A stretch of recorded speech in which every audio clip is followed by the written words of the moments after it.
also the coordinator for this event. And let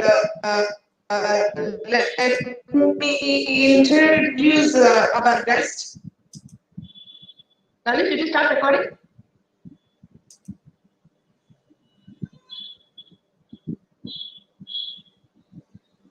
Is it even started recording? Nalini? Yes, ma'am. Yes, ma'am. Yes, ma'am. Yes, ma'am. Started recording. Yes, ma'am. I started. We'll start.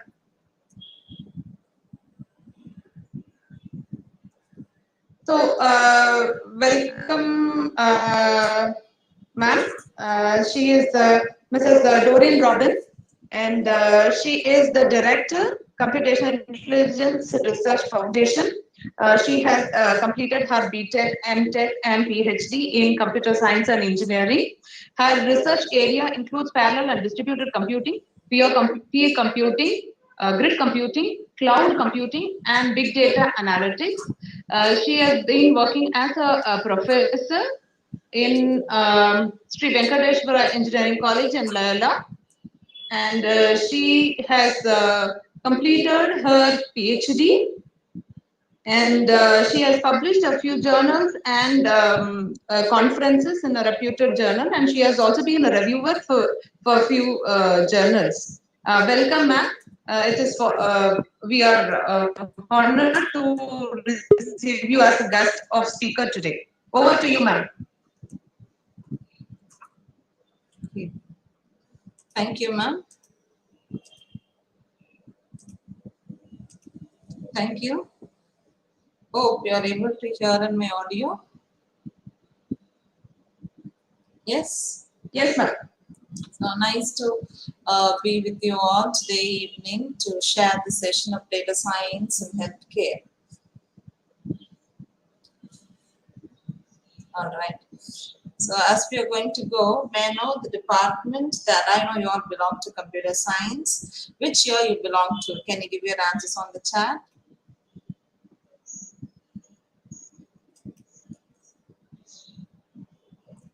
Whether No, they are from third years.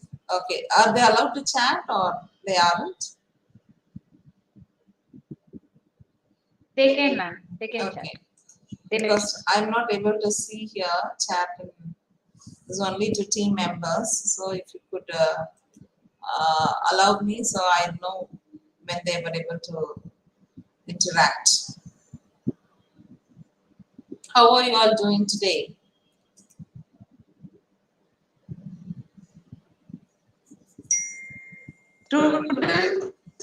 Respond.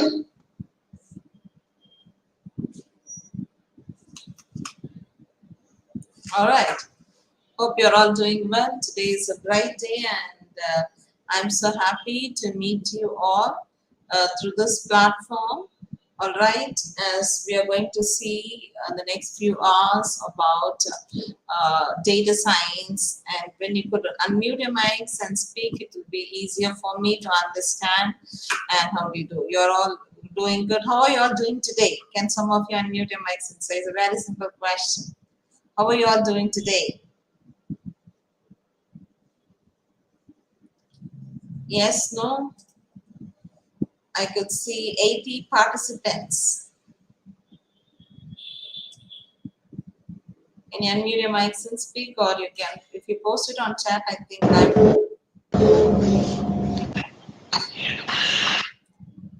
is the issue.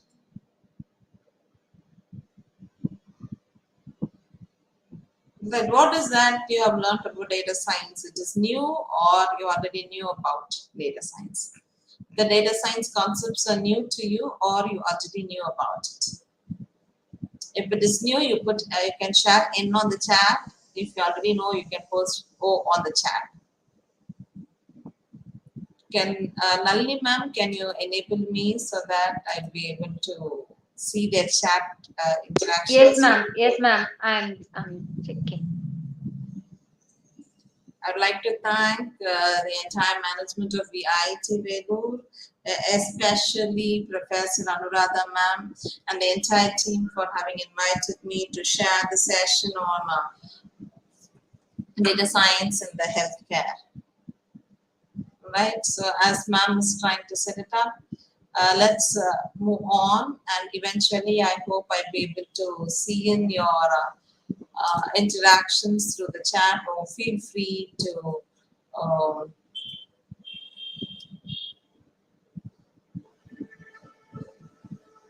interact. To start off with, right? So we are going to see about generally about what is problem solution fit, and the next we are going to see about product market fit, right? So when you take data science is a broad umbrella word, right? Wherein we are eventually going to find, right, how the content, right? How are you going to analyze your data? How are you going to analyze it predominantly by and large? So when I say about problem solution fit, right? You have a problem. For every problem there is kind of solution, especially in healthcare, right? So there are so many problems that is rising, detection of diseases, right? What are the features that is more related to find whether the particular disease is in which stage, or even more to have a deeper technological thing, what could be at which after a few years. Say for example, if I'm going to take some blood test and trying to figure out whether the patient is a diabetic patient or not, and also if their ancestors or if they have genetically the diabetes, we can also find whether they are pre-diabetic, or even we can predict at what age they could get diabetes, so that it will help them to prevent. So problem solution, you have found a problem with your customer, and the solution you've realized that should solve the problem. So when you take into healthcare, right, when I take into healthcare analytics, can you say what are the if I want to analyze the data, what are the types of data, or what are the data that is available in healthcare industry? What are the data that are available in healthcare industry? Can some of you unmute and speak?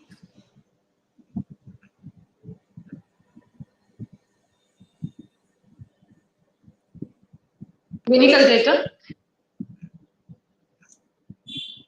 Yes, please. What are the types of data that you could analyze in the healthcare? Clinical data. Yeah, clinical data. Thank you, ma'am. Students, can you say like X-rays you have got, it comes under image processing, right? You can process the image, and likewise, what are the types of medical data are available to detect diseases? You want the session to be an active session or a passive session? Yes, please. Can one of you unmute your mics? Like X-ray is one data. What are the other data that are available?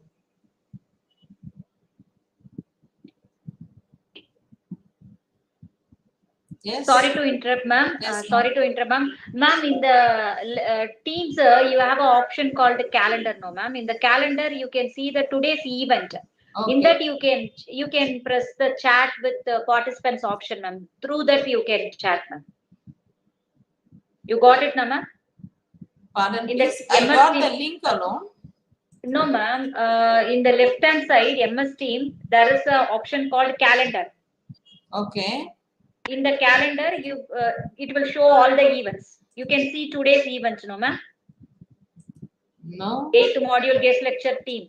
8th module guest lecture team. Can you see, ma'am? I've got just the link. In the calendar option, if you click, you can see the guest lecture, ma'am. Okay. When you right click it, the chat option is there, ma'am. All right. Okay. Let's not waste time onto that. If students could unmute your mics and speak, it will be a little easier for me.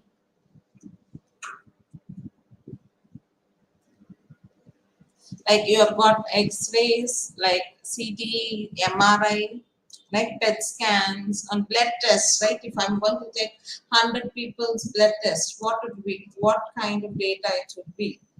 It will be like a Excel file or a CSV file. So there are various kinds of data that are available. All right, and how I'm going to synthesize and process and get is that we are going to see. So when you take into the problem, there are different problems and how we are going to find solution to the problem. And next is a product market fit. It is not finding only solution to the problem, whether that particular product that you're going to develop is fit into the market. And as computer science professionals, and you know, there is a big boom for machine learning, deep learning technologies. You can make a very good algorithm. So when I feed in your data, your algorithm could say whether the particular patient is carrying out the disease or not. All right.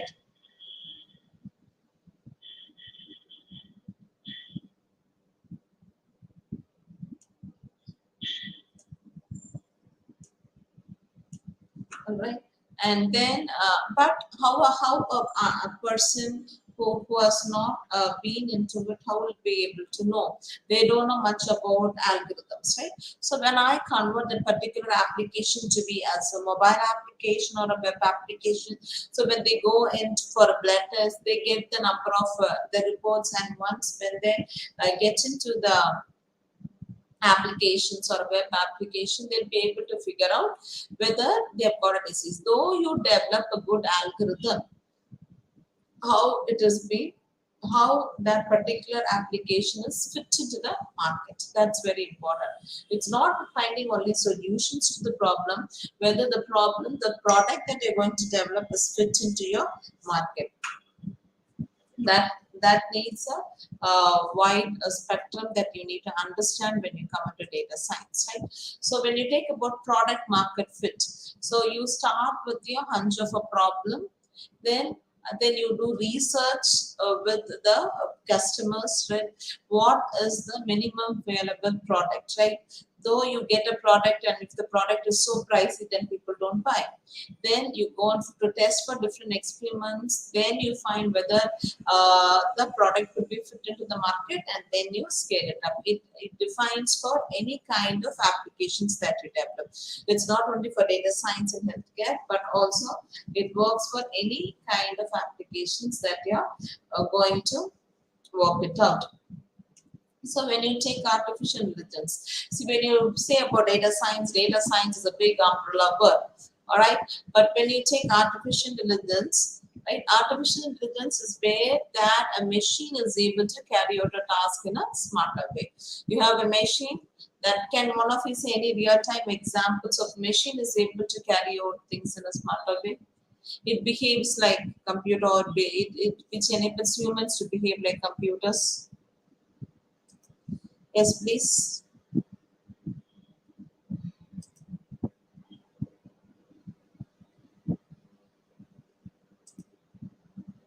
Yes.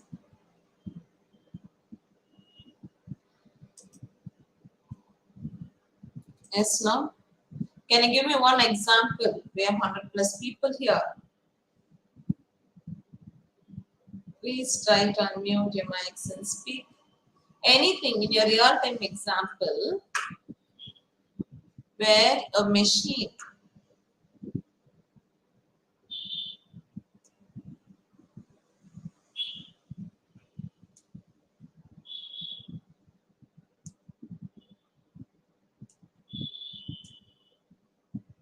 can one of whether the students will be unmute and speak?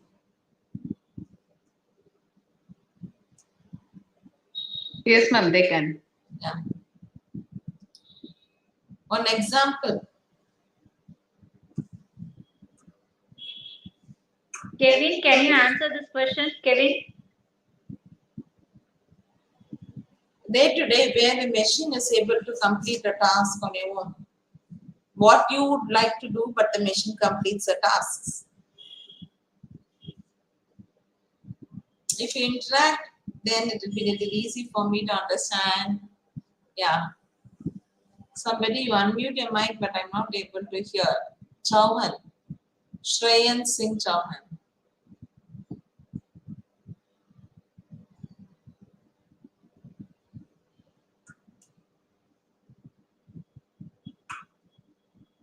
Okay.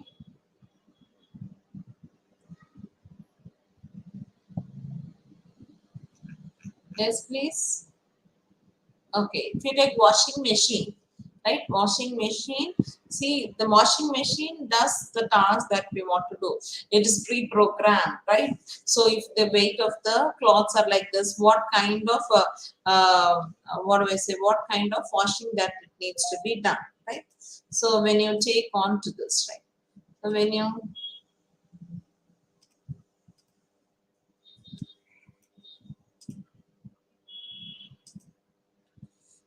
the subset of machine learning is the subset of artificial intelligence is machine learning.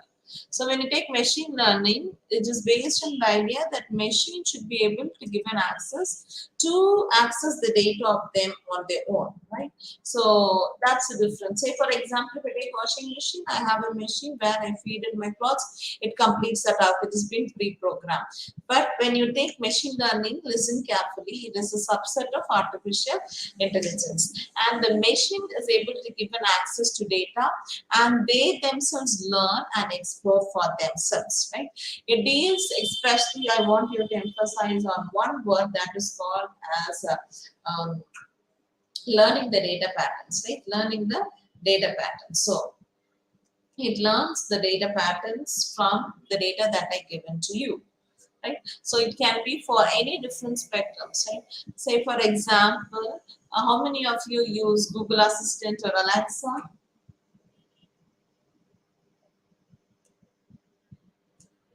Just to raise your hands. You can also raise hands. Yeah. So when you give into Google Assistant or Alexa, right? Or what do they do? What generally do they do?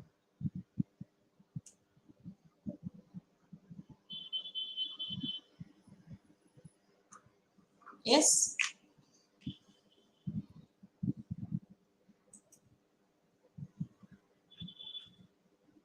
You want to book an appointment, you take assistant and you tell them book an appointment, yes? Okay. So when you tell Alexa to switch off the lights and switch on the lights, they try to learn the patterns of their own, right? They try to learn patterns from which they try to extract and compute their task, right? So there's a difference between where a machine is being programmed and it does the task. Okay, that's a repetition of tasks. But when you come into machine learning, you give access to the data. So the data are taken and they try to extract the patterns from the data, right? And wherein which then they start working to learn and respond accordingly. So you give a space for your program or an algorithm to self-learn. So one word that you need to understand on machine learning is called as understanding your data patterns, right? Understanding your data patterns. All right. So here, extracting of patterns from large set of data. Say for example, if I'm going to have a set of 1,000 people, right? For a set of 1,000 people's data of whether both diabetes and non-diabetes, right? And then if I'm going to give it to my ML model, it will train for even a new patient when they comes in, that will extract, already it has learned the data pattern. So if what is one particular feature that clearly says the person has got a diabetes or not? Can you tell me please? One particular.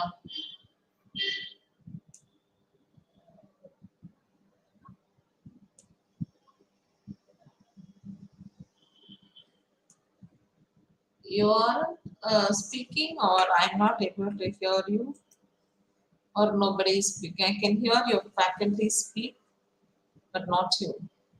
There are several features, right? When you go for a sugar blood test, what is one feature that will clearly say the person is diabetes or not? Yes, please. Nobody is answering. We have 100 plus people here. I wish at least one or Darshan, Darshan, are you there? Darshan, yeah, Darshan Raj is here. yes. Then I should understand that you're just logged in and you're not listening to the talk. I hope you're all listening, right? At least put Yes, it on. ma'am. Yes. Answer to the question.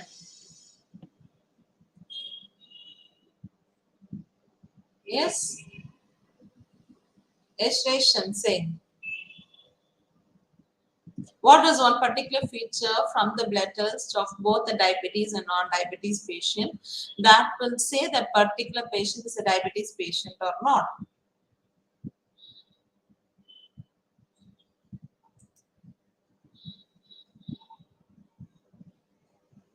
Yes, please. I hope. I don't know whether you're posting it on chat. I'm not getting the chat options here. So whether I'm not able to figure it out. Ma'am, can you make me as co-host or something like that so that I'll let me. Ma'am, can you send the mail ID to Anuradha ma'am? Yeah. Your mail ID. Yeah. Yes.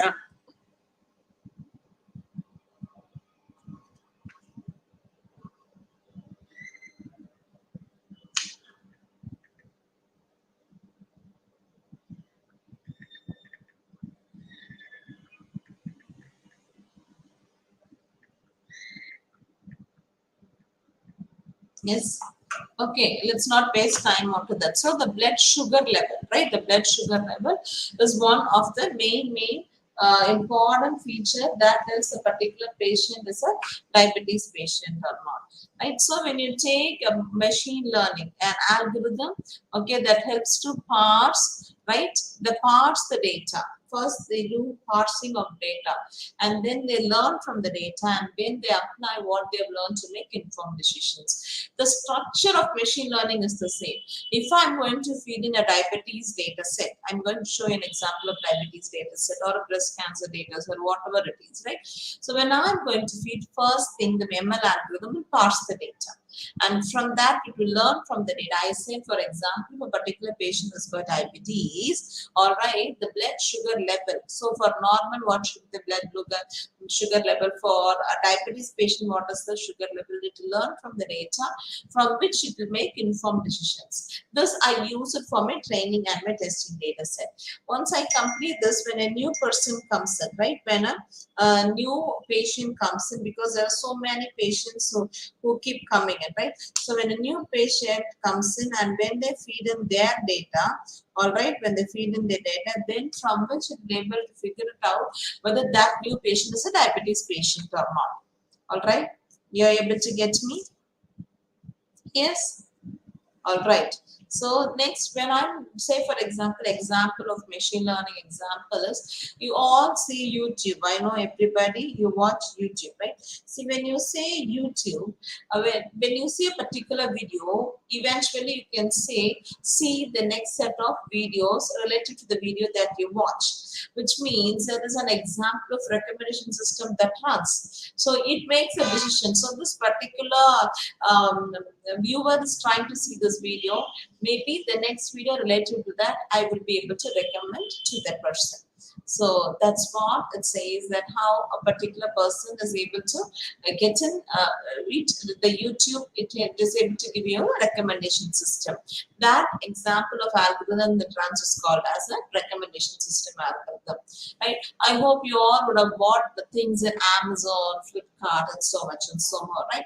So when you buy things in Amazon, have you ever seen there's an option called person who viewed this product has also viewed the other product.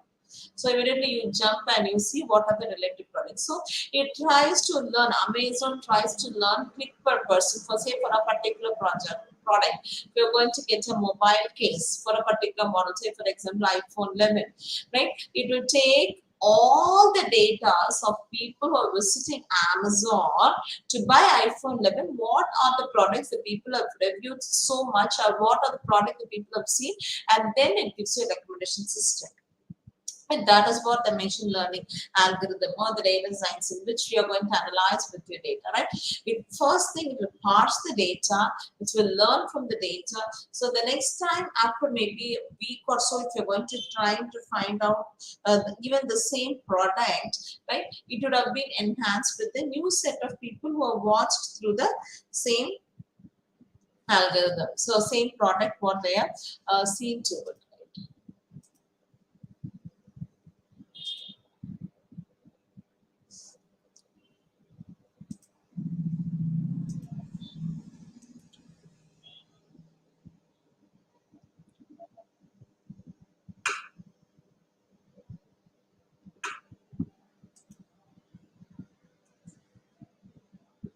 So I'm trying to log into this.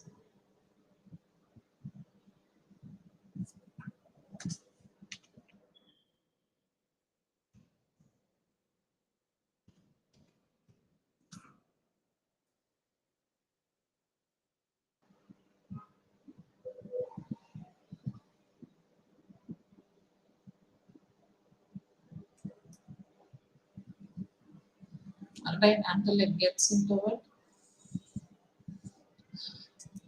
So it learns, parses the data, and then so when you take data science, you need to understand. Today's session we're going to see about data science in the healthcare industry.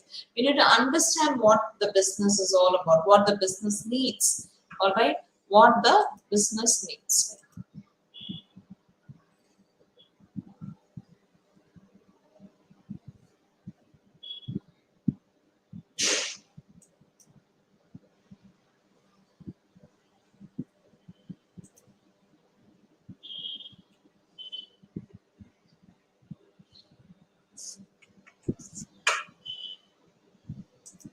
Right. So first, if I'm going to take healthcare, like what are the things that in healthcare data analysis can work? Like a doctor cannot scan like 2 lakhs of data with microseconds, but using data analytics, data science, you'll be able to work with 2 lakhs or 3 lakhs of data with microseconds, even crores of data people have worked in our organization, right? And then how are you going to mine your data? So when you take data, that's very important, right? Which data you're going to use, right? How are you going to use, right? And that should be a benchmark data. That also takes up your thing. Then when you take data directly from a machine, right, directly from the machine which detects, you'll always have kind of junk values, right, which has to be cleaned. Then your data goes to the process of data cleaning.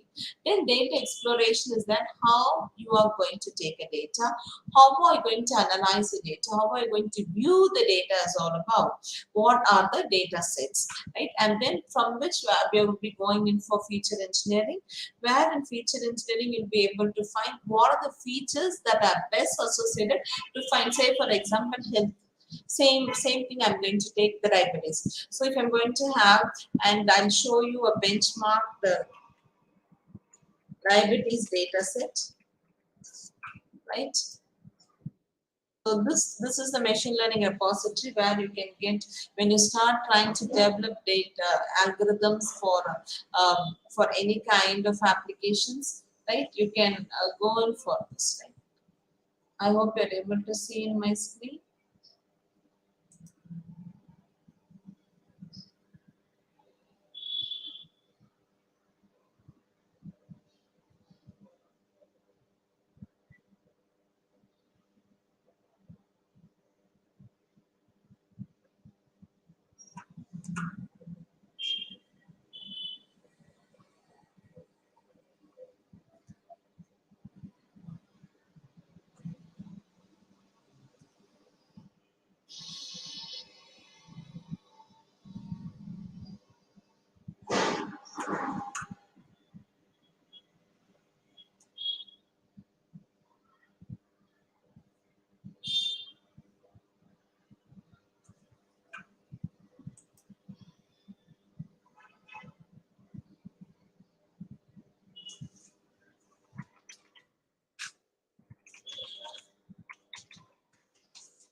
Hello.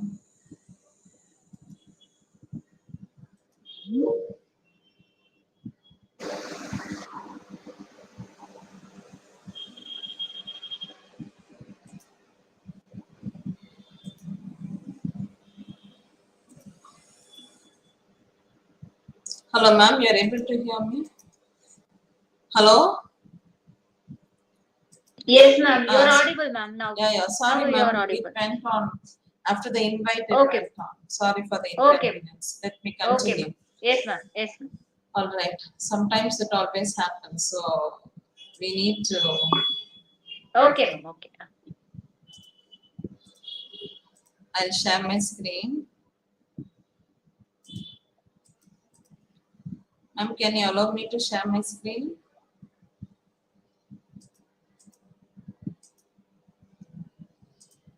You changed. I changed now, ma'am. There are 2 logins actually. Okay, ma'am. Okay. Okay.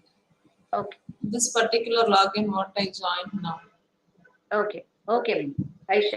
Yeah. I got I it. do I accept. got it. I got it.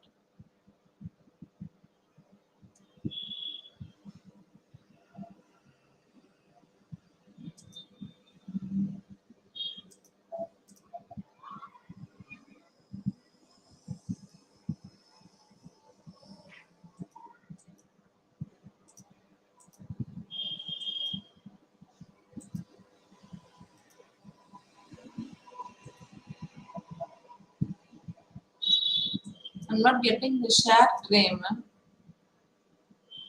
Sorry, ma'am. I enabled, ma'am. 2 accounts were there. 2. I enabled both.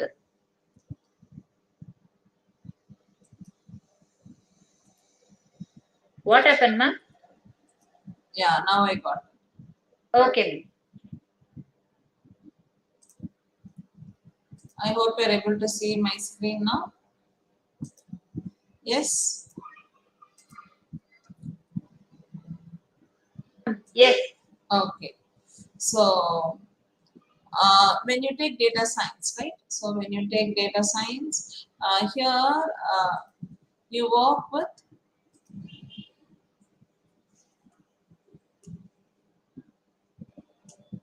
is my screen seeing? Whether you're able to Yes, visible, both ma'am. the screen Yeah. as well as you. Yeah, okay. Yes. So here we work with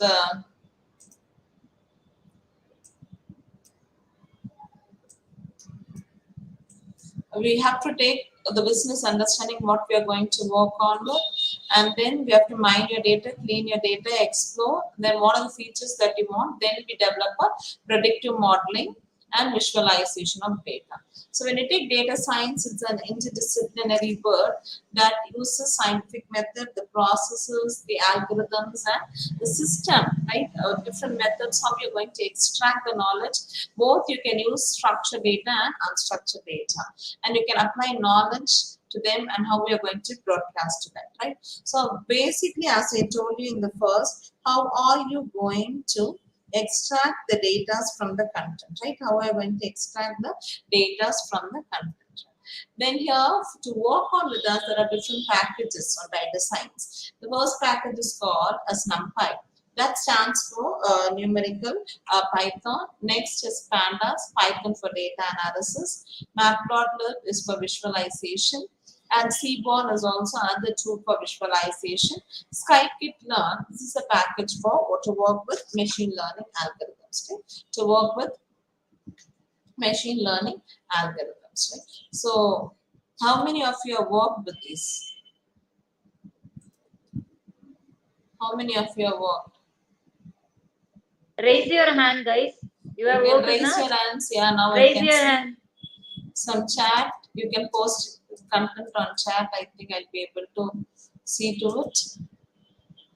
Raise your hands. Yes, I can see Bala and Darshan has worked. Tejashwini has worked. What are the packages that you have worked? You can post it onto the chat.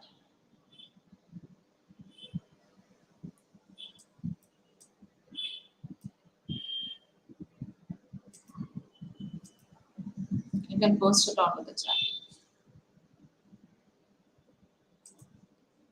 All right. So different packages you would have worked on with that. So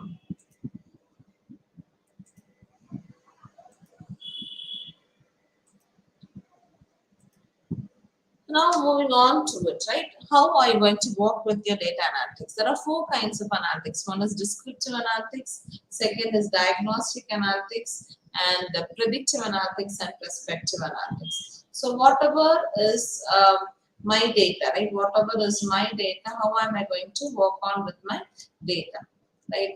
And in fact, first thing when I'm going to take a data, I need to analyze what is this data is all about, what has happened to it. Then why did this happen, right? And then what will happen to this and make it happen. Say for example, if you have got a fever, right? If you got a fever or something or the other, then first thing we go into the doctor, right? We go into the doctor and we describe what has happened. Then the doctor will diagnose, an experienced doctor will know what disease, otherwise he may ask you to go for any kind of test. And from it, say for example, if you go for a fever, he'll find whether it is a classified, whether it's typhoid or malaria or dengue or corona or whatever it is. And then he will give you unknown problem.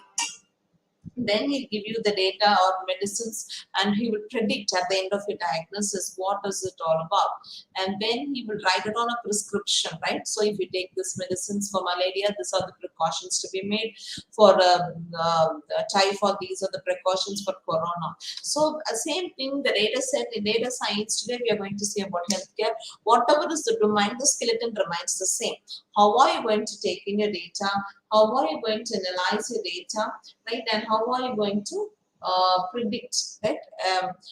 Predict the data, and then what is the prospective analytics that you're going to work on with that, right?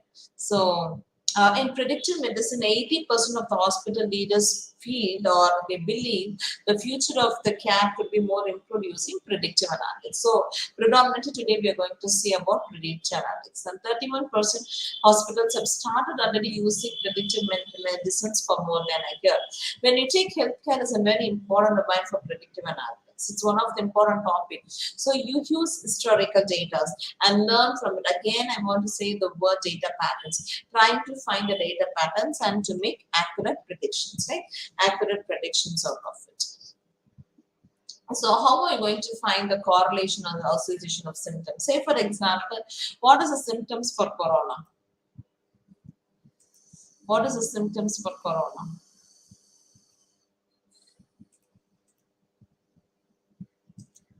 Yes, please. You can post your VAT answers on the chat so that I'll be able to find it out. I think everybody knows it becomes a universal syllabus, right? Yes, no? Or feel free to unmute and also speak.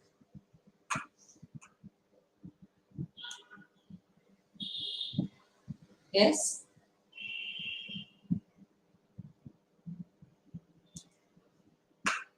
I think it's getting louder. So it is cold, cough, right? And different things.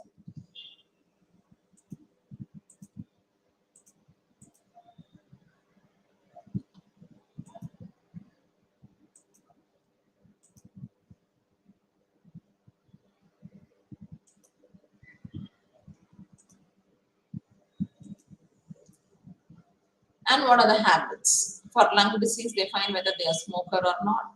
And predictive analytics to improve the patient's care, and also for chronic diseases, right? For chronic diseases to find, right? And then to find how the management during COVID, what was the most important thing, right? There was a huge demand, right? There was a huge demand.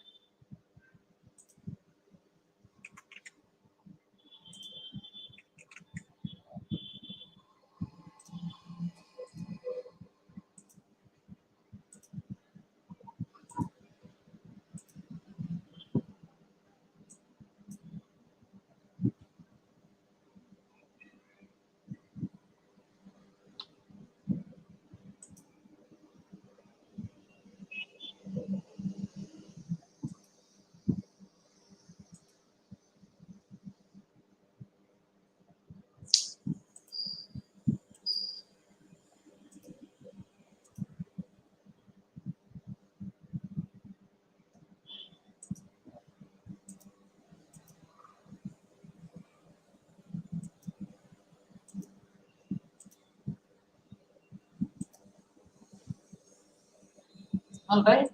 So, and there was huge demand for oxygen. There was a huge demand for oxygen. So people don't know whether where to get oxygen or how to get an oxygen, and so much and so.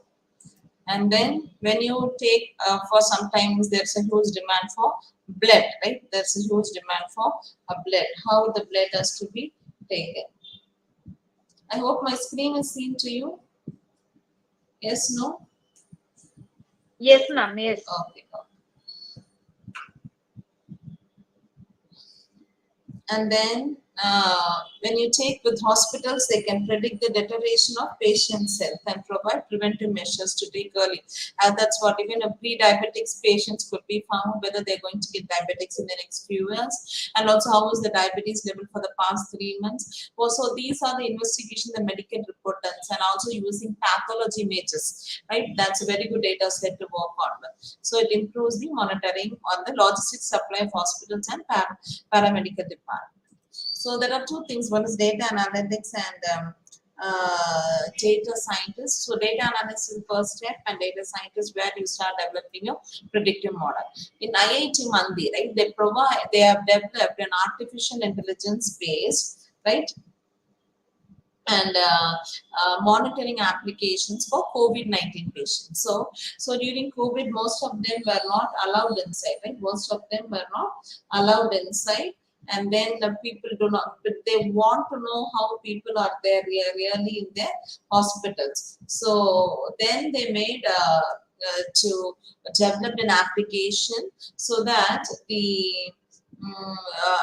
can be where the using mobile phone platforms, they'll be able to undersee how the people are there inside the hospital. When you take data science in healthcare, it works for the genomics, right?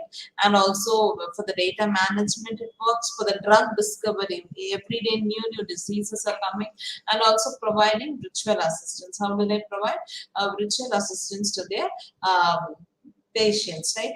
So though they are not meeting them in person, they'll be able to find how people are able to work on with that, right? Work on with that. And then when you see about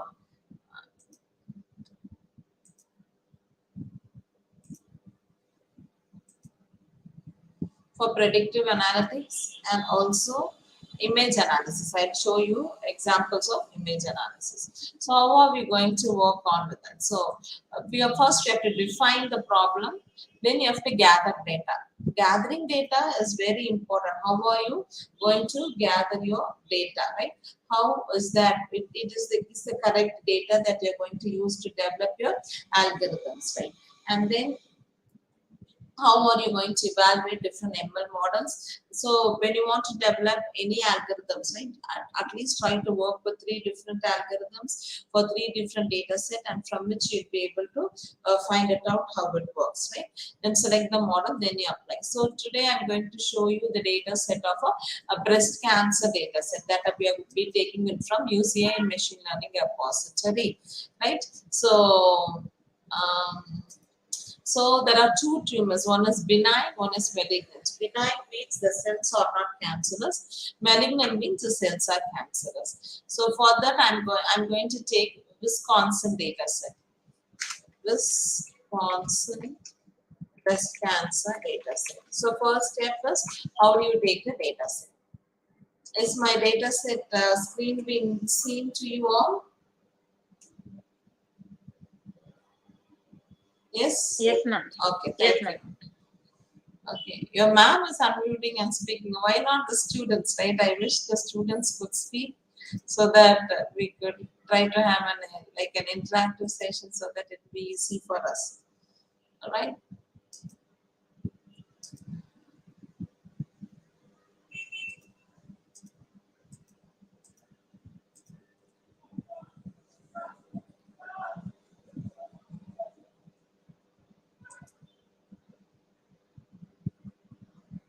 All right.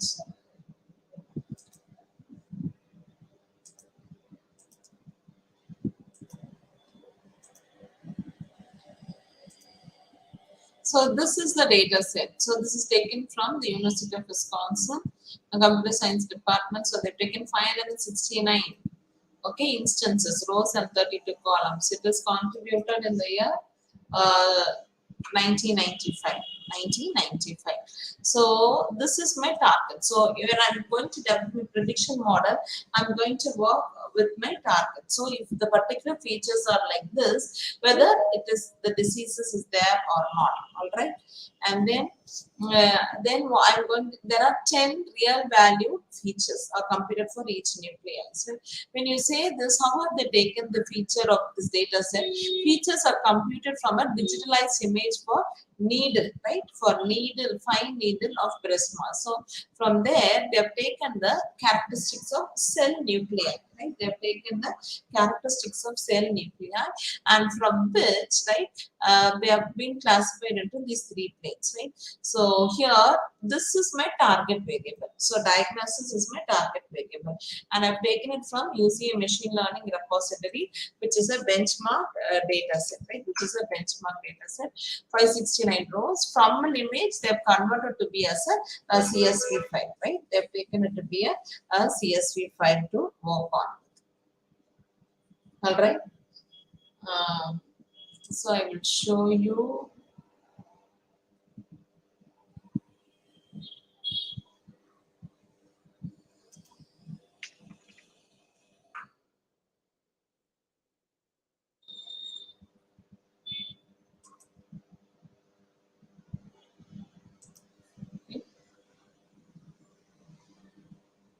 So I told you initially the different packages, right, that we would like to take, right? The first package is NumPy. So can you see here on my screen, is it visible or is it small? So pandas is for data analysis. NumPy is a numerical Python, right? It's a numerical Python where you want to work with different numerical analysis, and CBON is for visualization, and Matplotlib is also used for visualization. Then I'm going to, I have my data set, I'm using Colab to run this. I have my data set in my Google Drive of this particular mail ID.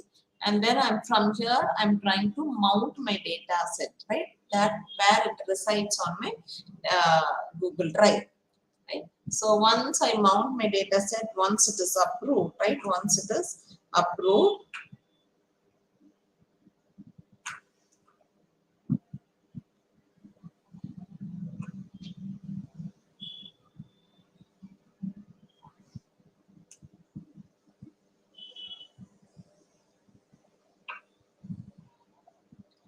right? So this is my, I'm going to read, this is my file name. CSV, it stands for comma separated values. So what is the type of the data? The type of the data that I've taken from my data set is a comma separated value. But once I load my data set into once I load my data set into my pandas, it is of type data frame. That you need to understand. So pandas, it is used for data analysis. I have the data set inside my Google Drive. So using Colab, I'm trying to mount my Google Drive, and then when I have my data set in the CSV. So any data I could read it as an Excel file. I can take a statistical file or whatever it is, what a CSV file. So since I'm going to read a CSV, I'm going to use, since I've imported pandas as PD, I'm using pd.read_CSV of this particular path. So when I load my CSV file, CSV stands for comma separated values. Once I load that file, all right, into my data set, into my pandas, it is of type data frame. So the data type is frame. So this is my head of function. So it gives me the first 5 rows. So the diagnostics is M. What did I say? What is M? M is malignant, which means it is cancerous. B is benign, which is non-cancerous. This is my target value. So I told you about the 10 metrics that it's taking. The radius from each cell nuclei taken from a fine needle from the breast cell nuclei. So 10 real valued features are there. The radius, the texture, the perimeter, the area, the smoothness, the compactness, the concavity, concave point, symmetry, and fractal dimension. Able to understand? All right. Since I'm not able to get a response from you, I don't know how it is.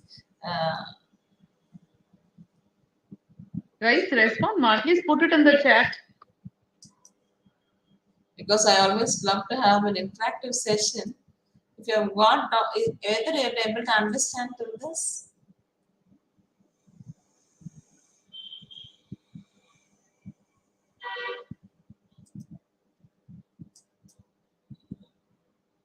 Yes, ma'am.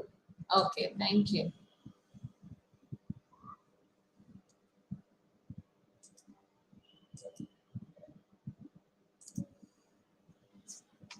So can you give your responses so that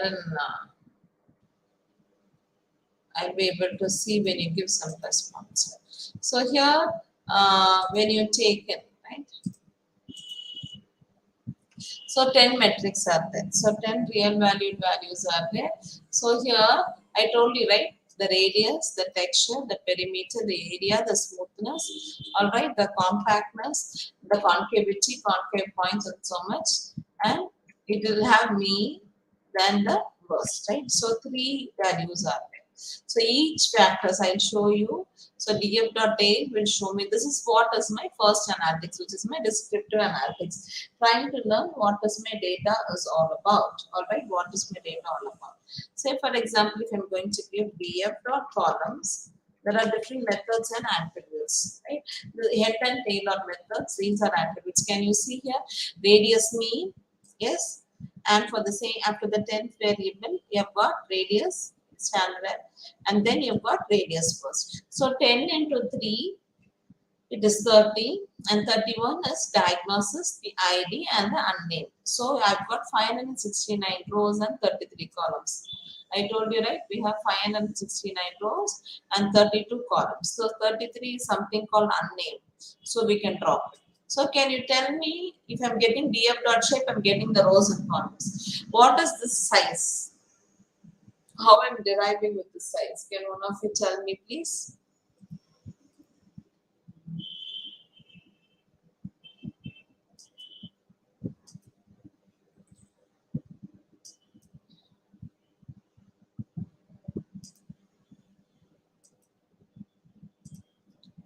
Yes, please. Or you can unmute and speak.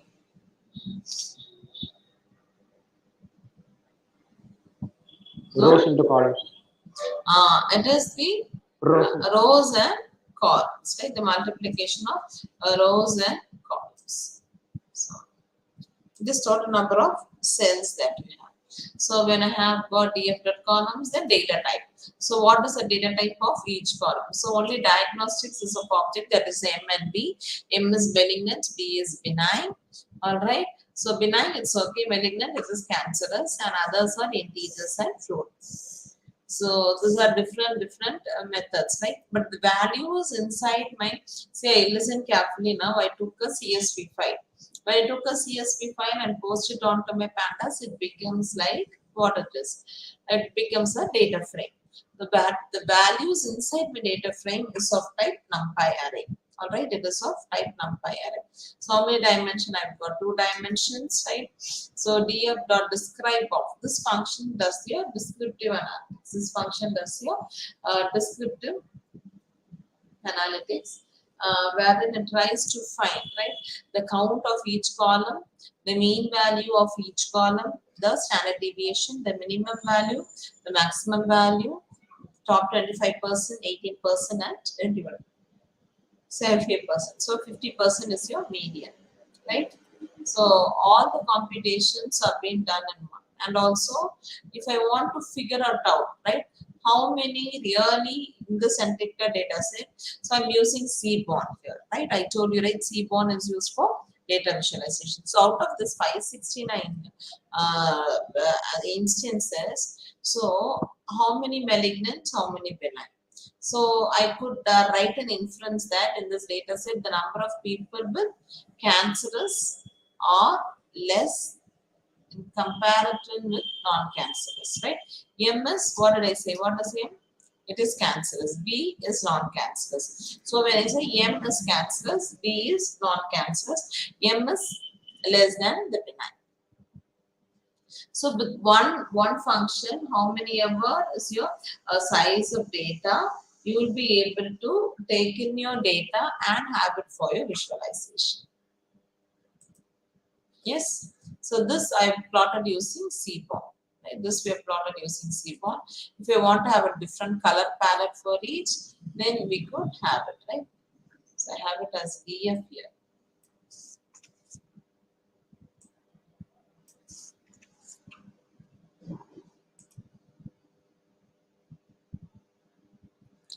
Alright.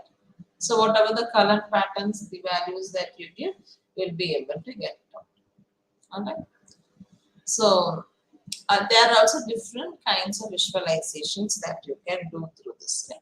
So if you want to have a line plot, so how the values are, right? And also the perimeter, if you want to have it like in histograms, right? As in histograms also could be computed. And also, but now let me go in for a scatter plot. So I'm going to take on my x-axis area mean, and my y-axis I'm going to take it as my symmetry burst, right? So we have 10 attributes and each has got mean, B burst and the standard error AC, right? So when I'm going to take like this, I'm going to get the scattered value. Say for example, same scatter plot, right? If I'm going to give x as area mean, right? Y as symmetric burst. I've used Seaborn here. Can you see here S and S? All right. So when I'm going to give like this, all right, and then x is my area mean, y is my symmetry, all right, and then hue, I'm giving hue as my diagnosis. So when I'm given as diagnosis, right, so this malignant, right, malignant, which is cancerous or the blue color, non-cancerous or the blue color from the entire data set. After I see this, what is the inference that I could have? Can one of you tell me?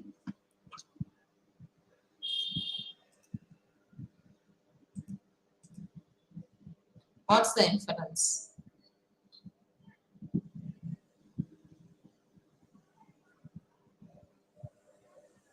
You can raise hands or you can unmute and speak.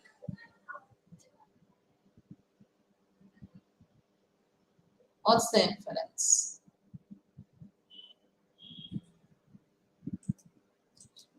I hope you're able to see. Yeah, I can see. I have another monitor where I can see.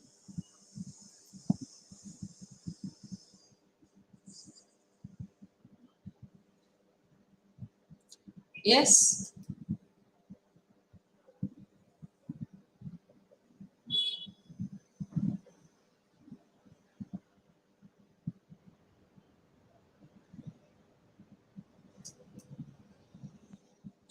So what is the inference that I could get?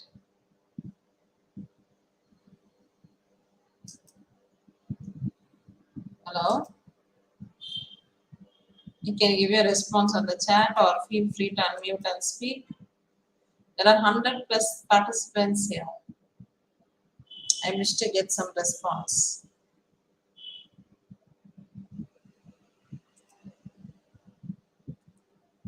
Yes, no? So when you see from this graph, the people who have got, right, the disease have got a higher value on both on area mean and symmetry burst. And people who are not cancerous have got the area mean and symmetry mean less. Yes? Does it make sense? You're able to get it? Yes, no? All right. So you see here, these oranges are people who are non-cancerous and these are people who are cancerous. All right. So same way also I'm going to plot another graph called as box plot. So these are all the exploratory data analysis that I told you right on the first step. So first you have to understand my business here. I'm going to find whether how many new patients, if they're coming, they're cancerous or non-cancerous. I've taken my data mining. Data mining is from the UCI machine learning repository and the cleaning of data has been done. And now I'm in the process of step 4, which is data exploration. All right. If you're able to understand at least till now, can you react anything? click on react or raise hand. So click anything on a react. Let me at least see. I can see Aditya Narayanan raising hands. What about others? Yes, Yuvaraj, Darshan Raj, Deshan. All right. Only 3 are responding out of 101. 4. Yes. Good. All right.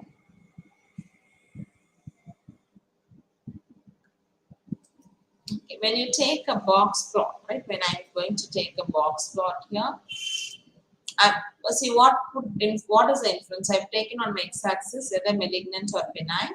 Malignant, it is cancerous. Benign, it is non-cancerous. I'm just going to take from the breast cancer. They've taken a cell onto the cell nuclei. We are going to see only the texture. What do you understand from this? Can one of you unmute your mics and speak, please? Yes, no? All right.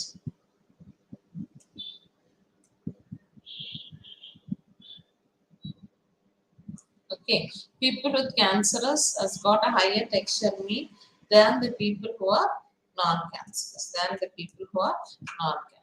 right? So when I'm going to take a box plot, right? So in this, when I'm going to take texture SC, the value is almost the same. So this is not a good feature for me to find whether the particular patient is cancerous or not. Now I'm trying to split my mean alone. There are 10 things, right? The mean alone, it's on date. Then I change when I load it, let me change it to be data here.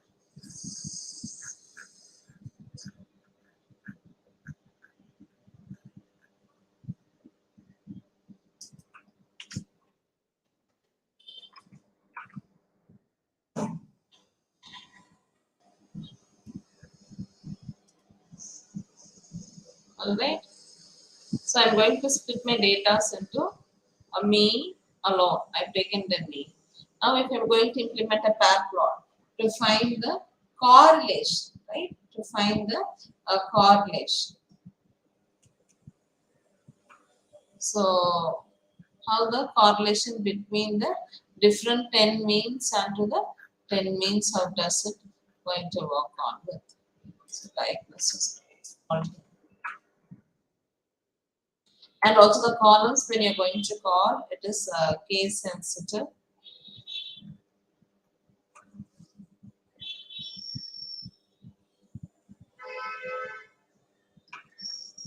So all my mean data, all the 10 data, I'm going to pair it up.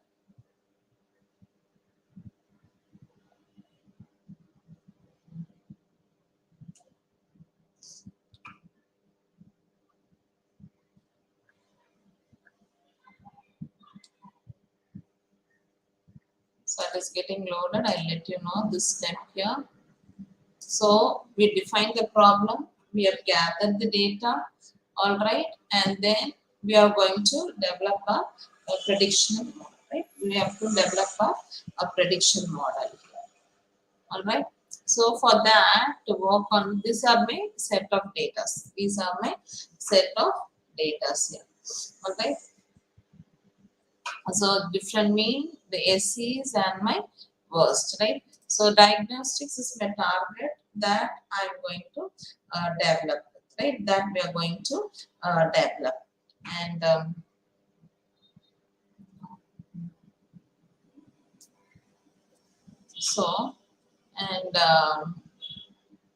I'm going to split my data into two, right?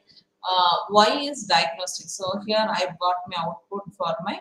So can you see in the mean? So if I am going to see the correlation between radius mean and the texture mean, all right? I'm going to see between radius mean and texture mean, right?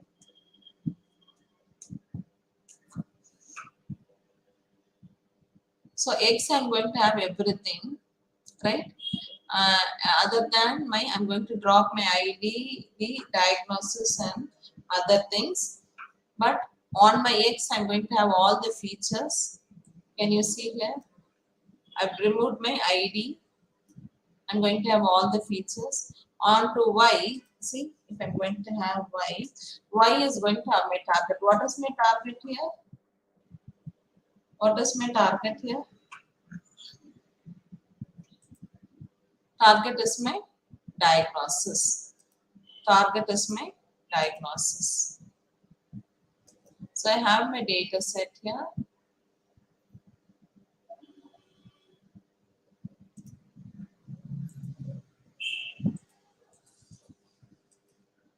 So entire data set if I'm going to have, I'm going to split my data set. So I have my data set. What is my data set I'm having? I have the breast cancer Wisconsin data set. All right. So this is my data set that I have. So I'm going to split my data set into data and target. So what is my data? Data is all my features. What is my target? Can one of you say what is my target? Target is my only one target I have. What is the target? It is diagnostics. What do I have in diagnostics? Benign and malignant. Whether it is benign or malignant.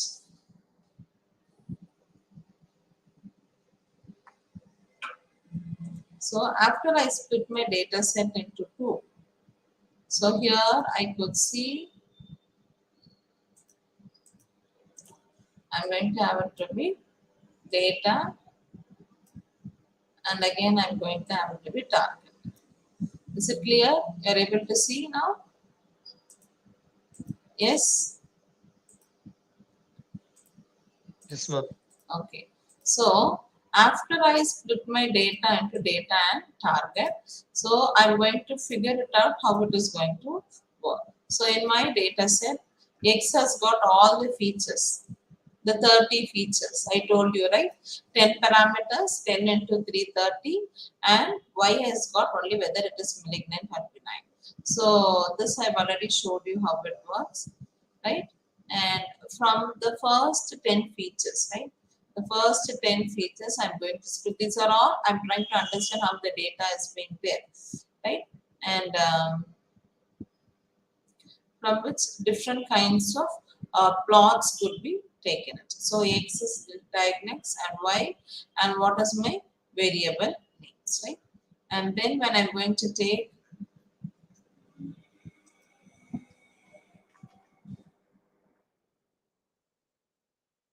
so here you can see radius mean, texture mean, perimeter, area, all the mean alone I've taken.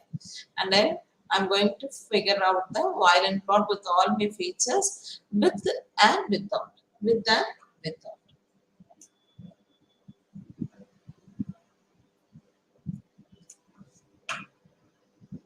And the next 10 features, what is SE, right? So how the values are being. So this plot, and also I can go on for a join plot. So like that, you can have different kinds of visualization. This is another plot called swarm plot, right? So where I'm going to have my features, I'm going to find. So when you see all those without cancerous, the values are small.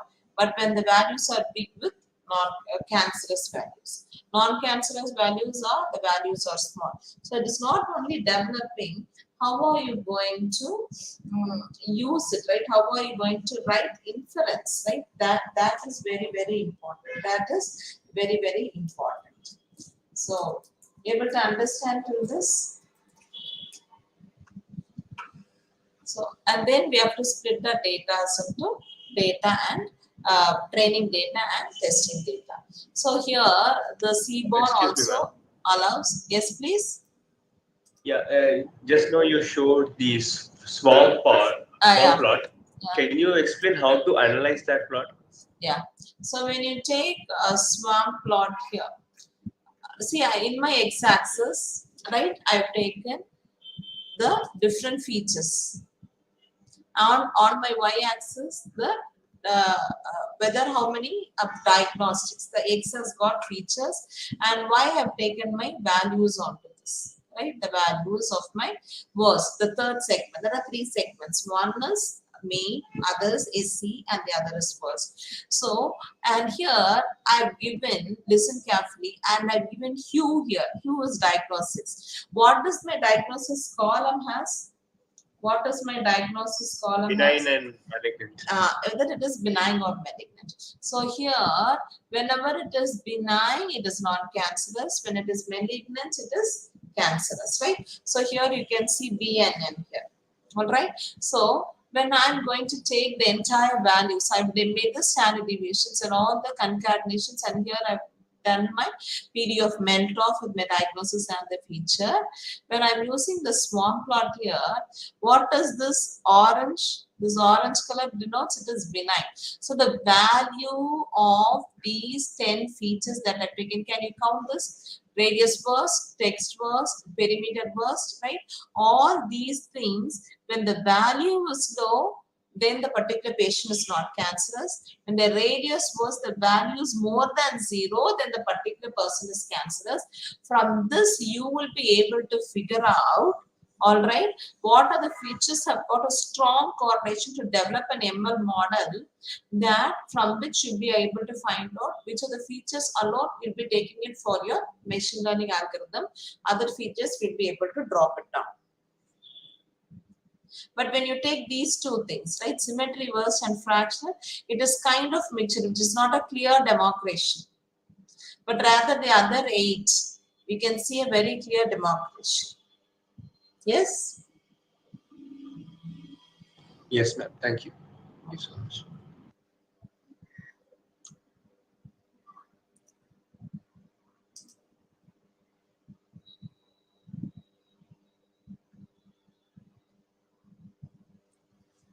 So when I'm going to develop a heat map, right? Sorry, I'm giving it wrong here. True. It's a keyword. If it was very case sensitive. So here the normal correlation that it takes is a Pearson correlation. We can also go for a Kendall's correlation or Spearman correlation. Here I'm taking all the 30. Can you see here? I've taken all my 30 metrics, and when you see radius mean is strongly correlated because both values are same, then there is a strong correlation, right? Then there is a strong correlation. But when the correlation is less or negative, when the correlation is less or negative, you can see the color is darker. So when I want to see how these values are being correlated with each other. So I can see radius mean is not correlated with my fractional dimension mean. Can you see the value was negative? So I've given SNS.heatmap forming the correlation. Annotation is true. So I'm getting my annotated value, the thickness, and the 0.1. If I'm going to give 0.2, then I'll get 2 fractions, right? Sorry, 2 decimal values. So to be very clear, I made it as 1. Can you see here now? So these are some things where you find it out. Then I'm going to encode my labels if there is need to be an encoder. So if I'm going to compute my entire correlation of both my features, so I'll be able to find it out, right? So how my data and how my target is going to be done with my values. So now I'll be splitting my data set into training data and testing data. So X and Y. And then when I develop into, so here I'm going to split my data into my training data and testing data.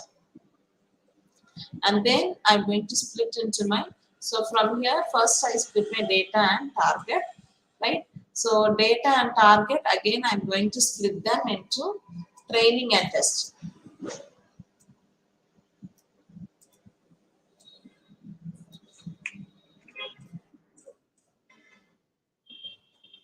So with the training, I'll be training my data. So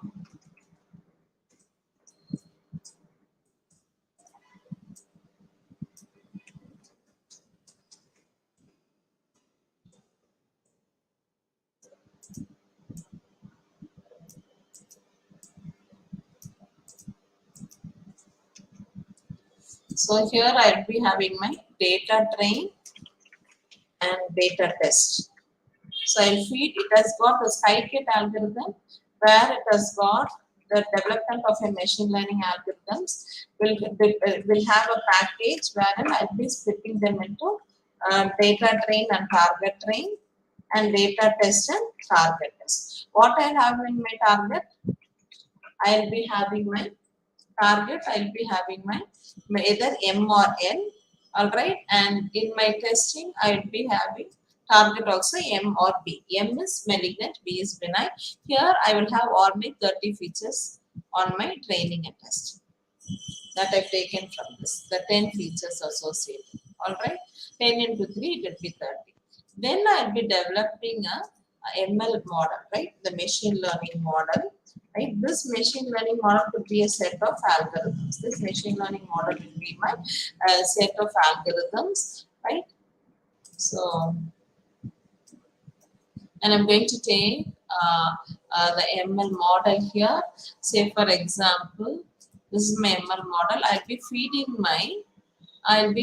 my data train and target train. So if my values are like this, how my values will work. If my values are like this, how my values are going to work. Once that has been given, right? Once that has been given, so both my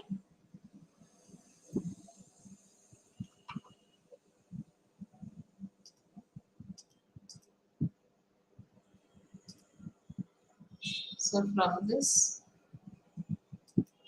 I'll be giving it toward and my target train, and then it learns, and in my testing I'll give only my data test and I'll compare with my target test to find how it is going to be there, how clear. So I've given my data and target. X is my features and Y is my target. I'll split into data train and target train, data test and target test. I'm going to develop a model using a logistic regression here. There are hundreds and thousands of regressions available.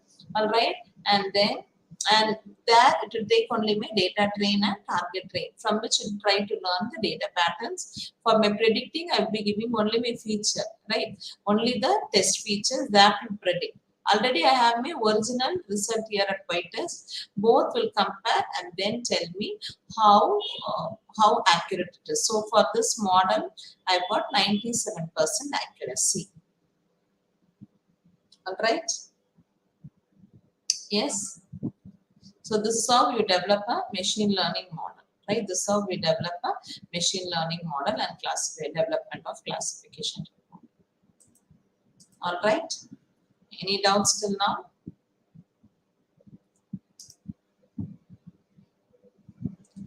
Can we play a live quiz already from the session that we have seen?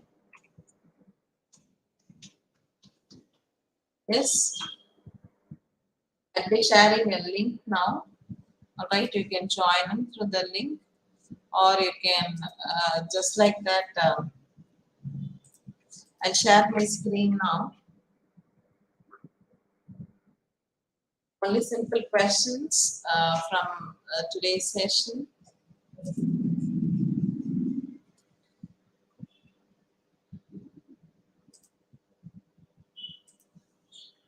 All right, you can just open up menti.com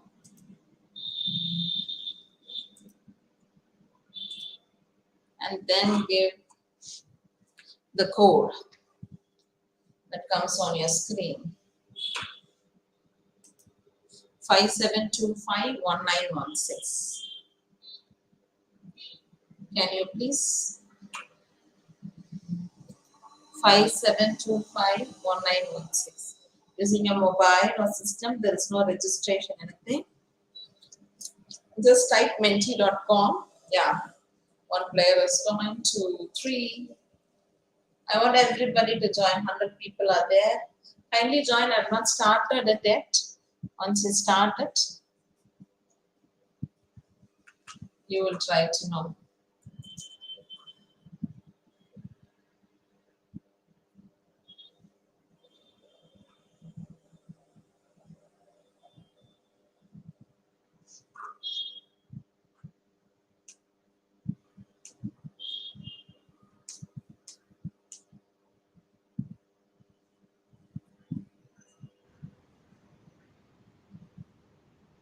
Okay, which tool is used to generate charts?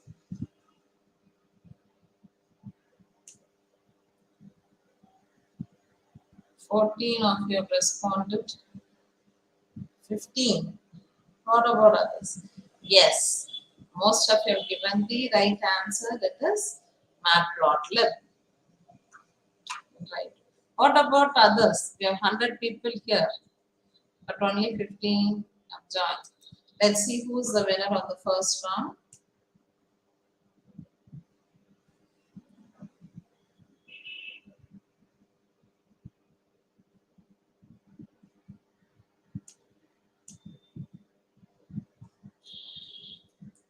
All right, Carol, what's your name? Khan.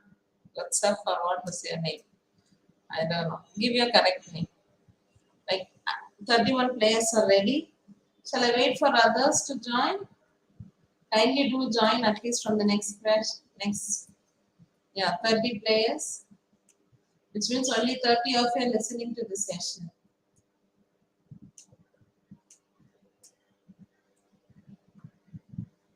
$34. Okay, let's move on to the second question. Which function is used to find the number of rows and columns?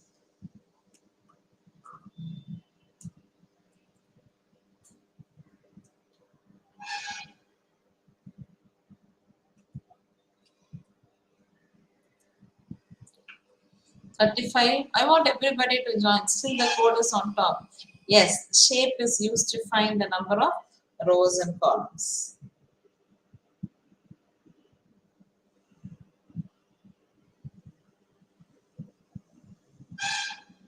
Who's in the first place? Shravan, congratulations. You are in the first place. That's more 38 players. Yeah, from 15 it became 38. For 39 players, what about the other 60%? 40. Let's see the next question. Here we go. Which data type, what is the data type of the data once it is loaded into pandas? I told you during the session. Whatever is the data type, once it is loaded into pandas, what is the data type? All right.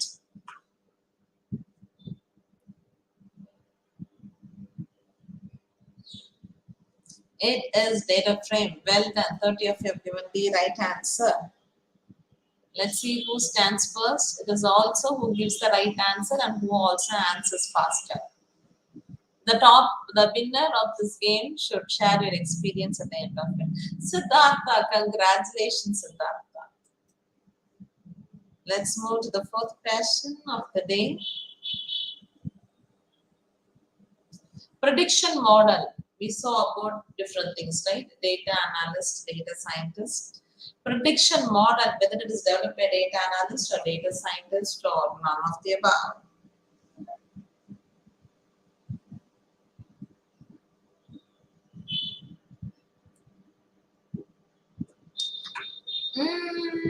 It is data scientist. Prediction model is developed by data scientists. Data analysis is the first level. They work with a lot of analysis. I showed you, right? They're getting insights from the data. So that still is on the first place. Shravan on the second. Amsa in the third place. The final question that is going to define the winner of the day. 42 players are here. All right. Out of 101, we have 43 players. Let's see. Which Python package provides machine learning algorithm? I should have told you during the presentation. Is it NumPy, Pandas, or Scikit-learn to provide machine learning algorithms? Yes. 3, 2, 1. Everyone asserted. Well done. Most of you have given the right answer. It is the machine learning algorithm by Scikit-learn. Let's see who's the winner today.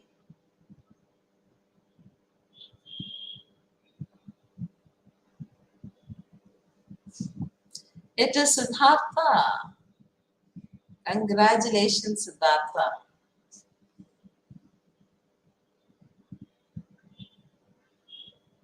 So at the end of the session, you can share your experience.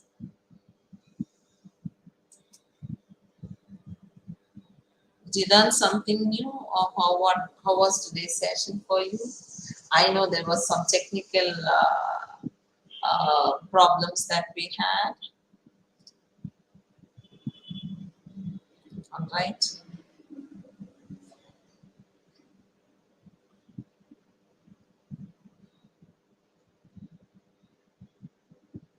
Always expect the unexpected in your life. I never expected so much of challenges today, but still we are able to have the entire session. Oh, you learned a new song plot. Thank you. All right.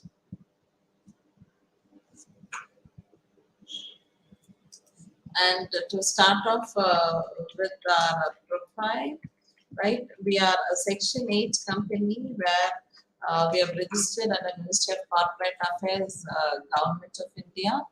And here we work on research development, education and training.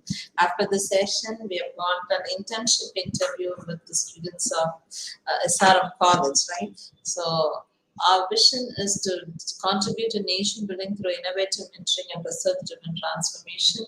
We focus on developing new tools, right? New platforms for finding solutions to problems. If you have got any problem to be at us, we'll be able to guide you through how to use a new algorithms or what are the tools that could be best fitted onto it. And as I said, we are a Section 8 company registered under Ministry of Corporate Affairs, Government of India, right? And we are a 12-year NGO DARPA certified company. I'm basically a data scientist, and we have trained, even though I trained at district course today, we had kind of challenges. And we work on journal publication and patent publication. This is Dr. CR who is another founder director of CIRF. He works also in our college, so we both work on CIRF. We are a research-driven organization. That is what our research company is different from others. We are providing learning and development and research outsourcing services for students, researchers, and institutions, right? And as of now, from 2017, we started. We have trained up to 12,000 students, faculties, and corporates. As the demand is upskilling and there is a need of upskilling needed to be there on every domain of people where we work, we help students to develop in-demand technology skills to better careers. As of from January till now, we have trained 45 students and faculties and corporates on data science. The next March, we are going to have a 5-day session. It's online between 7:30 to 8:30 IST on blockchain technologies, right? On 20th, it will be between March 20 to 24. You can see the details on the website. We help you to develop hands-on projects you will be developing. We train you, and any errors we help in debugging, right? And career guidance to students. The training stack for students are data science and analytics, machine learning, artificial intelligence, deep learning, blockchain technology, knowledge management and tools like to teach on ontology-based cybersecurity and forensics, web development, and digital teaching tools. And then for project from ideation to data connection to publication, we support. For paper, we train and help research scholars to write their own papers. And as of 2001 to 2025, the global R&D outsourcing market is expected to grow 7.8%. So there is a real need of good researchers. And if you find something new and innovative, we help you for patent filing. A focused area of research are new algorithms and structures for big data, data clustering and analytics for Hadoop framework, cloud computing and continuous optimization, data visualization, AI-based web application, bio-inspired genetic algorithm, predictive modeling, and knowledge mining. So we have worked with 200 more than plus institutions as a training partner and a research partner as a center of excellence partners. And these are some of the training that we have been giving to students on descriptive predictive analytics, deep learning, intellectual property right, predictive healthcare analytics, on machine learning, high performance, cloud and blockchain technologies, right? Artificial intelligence and CPS. So we develop softwares, we set up GSOs, AI-based web applications, and websites development. We set of clients and knowledge management and mobile application. And these are set of institutions that we have been working on with. And once in 2 months, we go and distribute food and clothes and to people on road. We take like 3 hours to 4 hours to people in Chennai. So we are doing very small, and you also should do something for the touch of the society, so that it's not we are not distributing, but we go and meet each people. And you can see this person does not have his legs. He was standing outside, sitting outside our hotel, and Nungampakam waiting for food. But when we gave him food, he was very happy. This is his mother. Right? Try to do something for the upliftment of the society. So you can visit us on cirf.co.in. That's our website to know more details and what are the events that we have got and what we do. If you wish to collaborate with us, you are open to collaborations. If you're strong in technology, you can go through the process of interview, and then you can develop projects. These are set of events that we've conducted this particular year, and their forthcoming events. And this is what we have completed, the 3rd batch of data science internships. And what are the courses, what are the services we provide, you can find it out from our website. So any questions in today's session, you can let me know.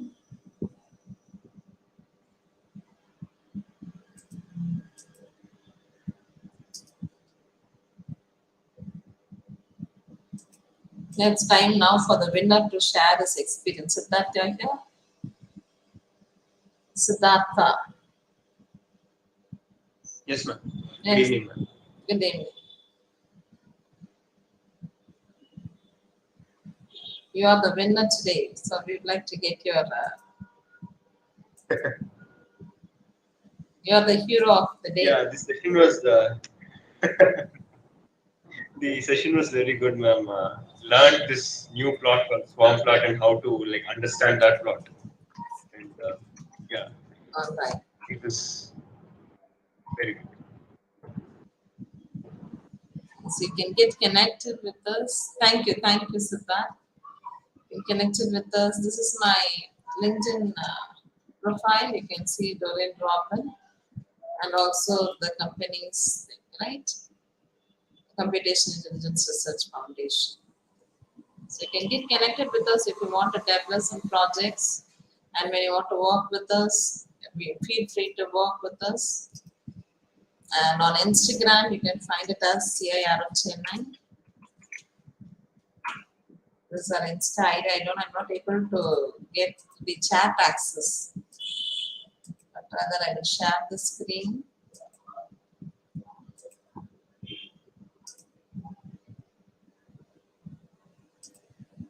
So this is our Insta ID, and this is my Facebook, LinkedIn page.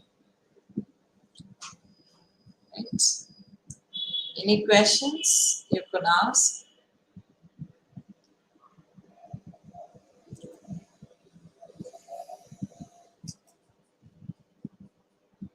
Feel free to. Any questions from the student side? Anything to be shared?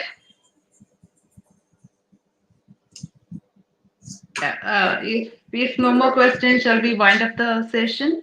Yes, ma'am. Yes, thank you for the opportunity given. And I'm apologizing for some technical issues. It has happened. I hope the session would have been useful to you. Thank you all. Ma'am, thank you for the wonderful talk today. Definitely, it might be useful for all the students. They enjoyed it, and which we can understand from the enthusiasm they showed in the Menti quiz. Definitely, it might be a great experience for them. Thank you for accepting this invitation in a short notice. Thank you so much, ma'am. Thank you, ma'am. Welcome. Thank you all. God bless. Thank you. Thank you.